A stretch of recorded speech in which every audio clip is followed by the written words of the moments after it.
Is the stereotype of Islamic extremism a fair stereotype? According to a study done by French think tank, Islamist terrorist attacks account for 39.1% of the lives lost due to terrorism between 1979 and 2019. The question is, what do you mean by terrorist attack? Here's the thing. In this world we're living in, and according to the news and the media and other outlets, people associate the term terrorism with Islam. Let's be honest. But what does terrorism mean?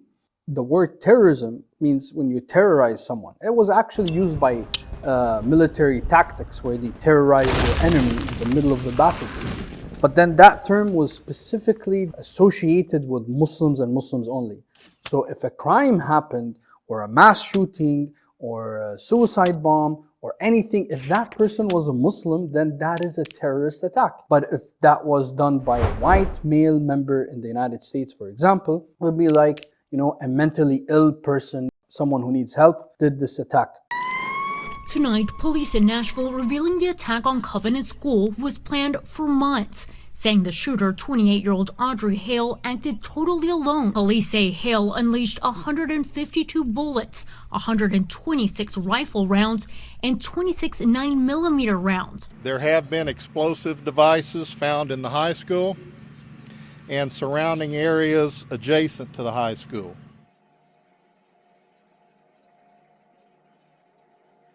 Therefore, the white attacks will not be included in this statistic. If it's a non-Muslim, it's not going to be included in this statistic. So it's not accurate. Even if it's accurate by 39.1%, then what is the rest of 60%? Are they Christians?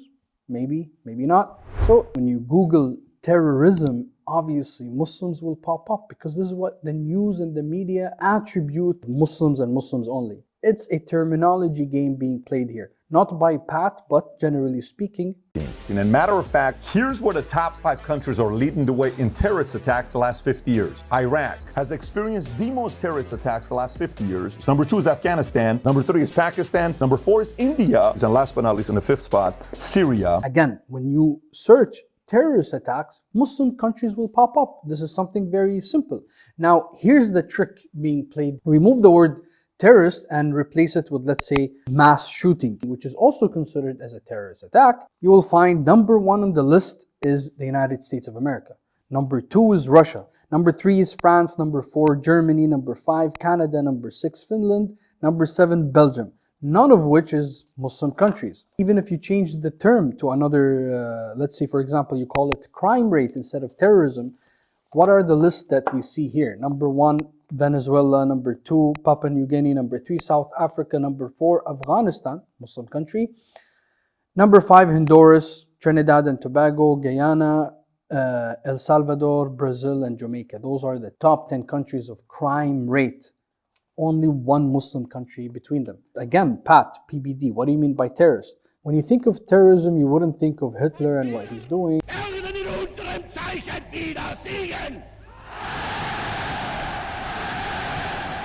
You wouldn't think of the kamikaze, World War I, World War II, Hiroshima, Nagasaki, and on and other things as well.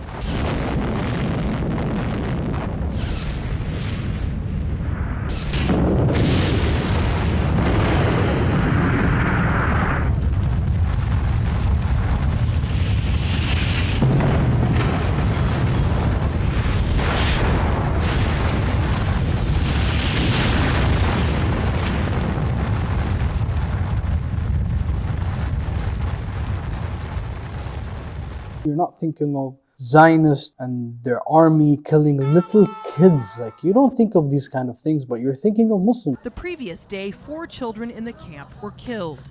Some as they went to buy treats from a market. Even Muslims, when you say, hey, what do you think of terrorism? They're thinking of terrorist people who happen to be Muslims. But if you remove the terminology of terrorism and you look at it as a whole, Islam is not even a fraction of the terrorist attacks that's happened in history or even now, or even the past 50 years. Okay, so you may say, Pat, give it a break. This is last 50 years. How about recent? No problem. I have that data for you as well. But I want you to be thinking about this. Out of these 5 countries, 4 out of 5 are mainly Muslim countries. You know what?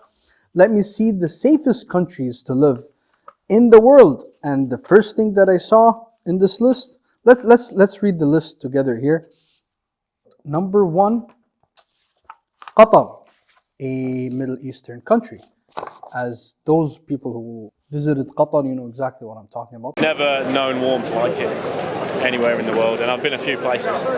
All the links I'll be providing under the video, you can check it out yourself. Number 2, UAE, United Arab Emirates and Dubai. Number 3, Taiwan. Number 4, Isle of Man. Number 5, Oman, another Muslim country in the Gulf region. Number 6, Hong Kong. Number 7, Armenia, where Pat is from.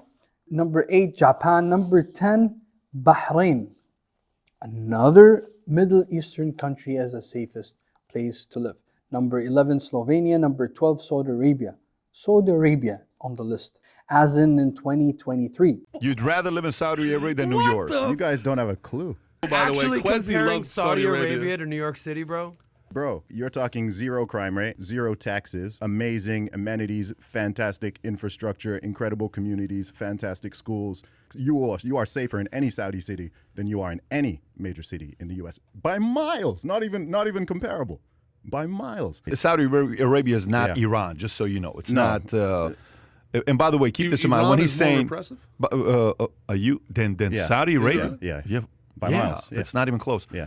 I'm living in Kuwait. I usually ask people, foreigners here who come here, do you see any crime rate? Do you see any gang people roaming around the streets? Do you see mass shooting, killing of school? I never heard of these things in my country ever, of a person entering the school and killing people willy-nilly and things like that. So it's so easy to manipulate stats and say that Muslim countries have the most terrorist attacks. Therefore, he's trying to understand why Muslims are the angriest people. If you replace that word with different crime, which is also considered as a terrorist attack, you will see other countries, and mainly Christian countries. Majority Christian countries based on these stats. I'm not saying that Christians are the angriest people in the world. I'm trying to point forth that it's easy to manipulate statistics and to show certain things to say that there is some truth in it. And the one that is not is India. India is 80% Hinduism, 14% Muslim. So that's something to be thinking about on what the religion of those countries are. Well, let's look at 2021. When you look at 2021, top 10 countries in most terrorist attacks: it's Syria, Afghanistan, DR Congo, Iraq, Nigeria, India, Myanmar, Pakistan, Somalia, and Yemen. And if you look at the religion by each country, Syria is 87% Muslim. Afghanistan is 99.7% Muslim. DR Congo is only 1.3% Muslim. Iraq is 95 to 98% Muslim. Syria and Iraq, those are war zones. This is in the middle of a war. What do you expect? They're not going to trade chocolates between themselves. And plus, who are invading those countries? Go to Afghanistan and ask them about what do you think of Westerners. They're going to think they're angry people who want to come to our country, steal our resources, and blame it on politics and terrorism and get involved in our religion. Maybe they have a different point of view there, and they have some stereotypes about the Western world. I personally lived in the States. I don't have this type of stereotype about white people. I don't have a stereotype about the United States of America. Let's continue watching. Nigeria is 50% Muslim. India is only 14 to 15%. We talked about it earlier. Myanmar is 4.3% Muslim. 96.5% Pakistan are Muslims. In Somalia, it's 99%, and in Yemen is 99%. So one may say, well, according to this, I mean, that stereotype is true, ain't it? Okay, fair. Now you may watch this and you may say, Pat, give it a break. I mean, this is, you don't understand what the West has done to the Middle East. You kidding me? With everything with Israel, and Israel's getting all this funding, and they're backed up. And of course, we're agitated, we're angry with this. Okay, somebody may say, well, fine, if that's the case, but your attacks are within each other. You know how they say black on black crime? This is Iraqi on Iraqi crime. This is Afghani on Afghani crime. Not all of it, but most of it. What do you mean most of it? You really believe that Afghanistan, threw cluster bombs on themselves? Iraqis did not invade themselves. Iraqis did not wake up in the morning and be like, oh, let's accuse ourselves of having weapons of mass destruction and then invading ourselves, then to have a chaotic country. When you remove the government, when you remove the rule and the security, obviously people will start, engaging in so many different things. But were they bombing themselves, or they were being invaded by a foreign country? The decision of one man to launch a wholly unjustified and brutal invasion of Iraq. But I'm not naive here, and obviously there is terrorist attacks done by Iraqis in Afghanistan. But the very narrow way of looking at Islam, and even narrow way of looking at the Middle East generally speaking, if you came to realize, it could be, I'm not getting into the intention of Pat, but it could be that Pat's background is from half Iranian and half Armenian, so he might, based on the history and the genocide and some dark history happened with both countries, that he might carry this type of stereotype about the Middle East or Muslims. And then in his point of view, it's easy for him to pull out some stats and show people and say, I don't know, but there could be some truth in it, intentionally or unintentionally. I don't know, PBD. If you feel like this is something that you did by mistake, maybe you should release another video speaking about real terrorism attack that happens around the globe, not only by Muslims.